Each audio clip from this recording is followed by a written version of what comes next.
نبی کی منشا سے ہٹ جائے اللہ اس عبادت کو قبول نہیں فرماتا.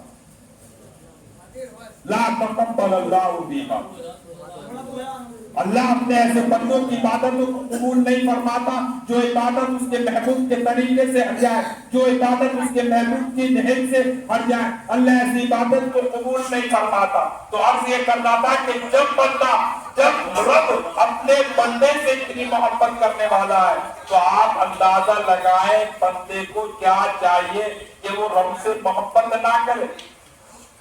آج دنیا کا کوئی سا بھی دھرم، کوئی سا بھی مذہب اٹھا کر دیکھ لیجئے گا یا کسی دیش کا کلچر بھی آپ دیکھ لیجئے گا، وہ اپنی علامتوں کو، وہ اپنی شعائر کو کبھی نہیں چھوڑتا.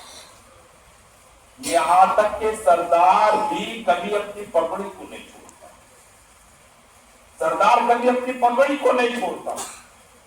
اور بھی بودھا مذہب والے جو ہے، جو ان کا کلچر ہے، وہ اپنے کلچر کو نہیں چھوڑ رہے.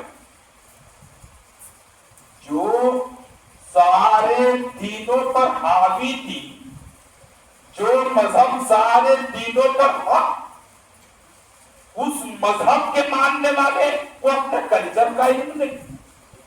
یہ کیسی محبت ہے؟ میں جو بات کہنے جا رہا ہوں اس کو سمجھنے کی ضرورت ہے.